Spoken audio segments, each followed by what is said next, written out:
Olá, tudo bem? Paz, quero meditar na palavra de Deus com você, num texto da nossa leitura de 28 de fevereiro, que nos traz como meditação do dia Lucas 3 e também Levítico de 1 a 3. Abra sua Bíblia comigo, Evangelho de Jesus segundo Lucas, capítulo 3, versos 7 a 18, diz assim a santa e poderosa palavra de Deus. E dizia, pois, João à multidão que saía para ser batizada por ele: Raça de víboras, quem vos ensinou a fugir da ira que está para vir?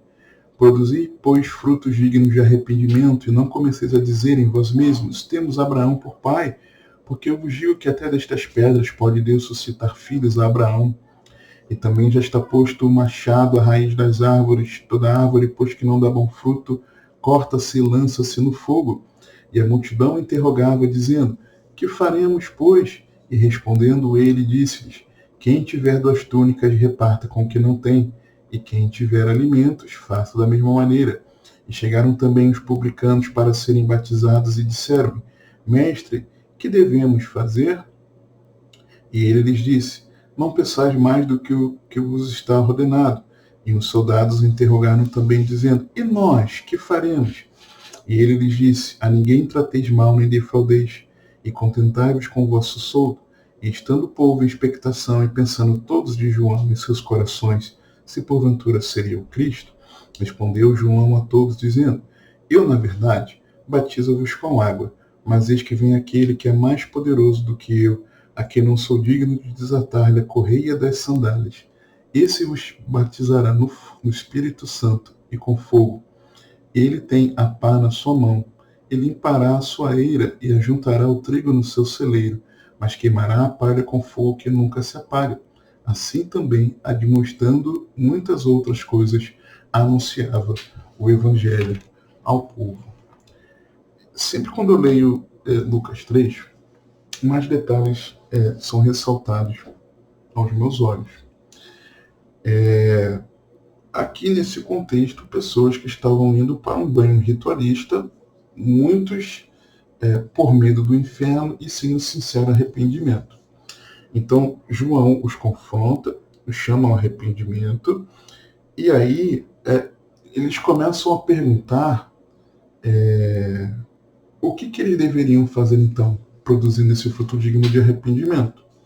E eu vi aqui, nessa meditação de hoje, alguns detalhes importantes. Primeiro, de como o Evangelho nos lava, de como somos lavados pelo Evangelho. Primeiro, quando no versículo 11 ele diz: Quem tiver 2 túnicas, eu vejo que é tratado em nós a confiança em Deus, a nossa fé.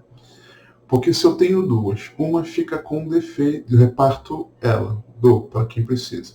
Fico com uma. E se essa uma der problema? Não posso dar, não, tenho que ficar com as duas. Falta de fé, falta de confiança. A outra, generosidade, no mesmo versículo, quando diz reparta. Se eu reparto, eu estou sendo generoso, eu não estou sendo avarento. Mas quantos, na verdade, continuam avarentos e não repartem? Não foram lavados pelo Evangelho. A empatia, quando ele diz com quem não tem. Para eu saber que a pessoa não tem, eu tenho que olhar para o lado e me colocar no lugar. Às vezes eu não olho para o lado e às vezes eu não me coloco no lugar.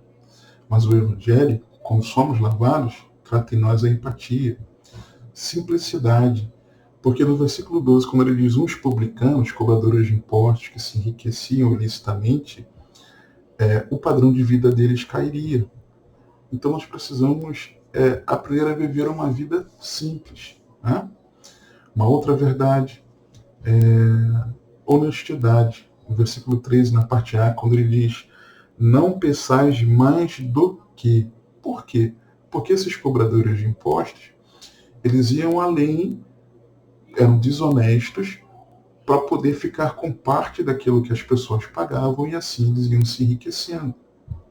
Honestidade. Quem é lavado pelo Evangelho é tratado na honestidade. Uma outra questão, uma outra verdade, a cidadania. Porque é mais do que vos está ordenado. Como assim? Estabelecido na lei. Cumprem a lei. É tratar da cidadania, a obediência ao estipulado na lei. Né? Uma outra verdade é a responsabilidade pessoal, 14, quando ele diz assim, os soldados interrogam, dizem, e nós? Ou seja, eu trago para mim, né? Eu não fico pensando no outro, eu trago para mim a minha responsabilidade de conversar a Deus. Outra verdade é a igualdade, quando ele diz que a ninguém trateis mal. Então a ninguém, porque eles poderiam tratar mal uns e outros não, a ninguém. Então a igualdade, não há acepção, gentileza e cordialidade, quando diz ninguém trateis mal. Eles tratavam com violência para tomar dinheiro. Então a gentileza e cordialidade é tratada em nós. Outra, integridade. Quando diz nem defraudeis, o defraudeis seriam as falsas acusações exatamente para que eles pudessem obter alguma vantagem. É necessário haver integridade, como somos lavados pelo Evangelho. Como somos lavados pelo Evangelho, existe contentamento. Contentai-vos com o vosso soldo. Quantas vezes nós dizemos que somos do Evangelho, mas não vivemos uma vida em contentamento. Temos o que comer e o que vestir, mas não nos contentamos. Não pode ser assim. E uma última verdade que eu enxergo aqui, que é tratada em nós, é o empenho. Porque quando diz o vosso soldo, o soldo é o salário, o pagamento deles enquanto soldados. Então, isso nos mostra que é necessário sermos trabalhadores, empenhados nas nossas tarefas, para que, pela dignidade do nosso trabalho, nós recebamos o nosso provento. Amém?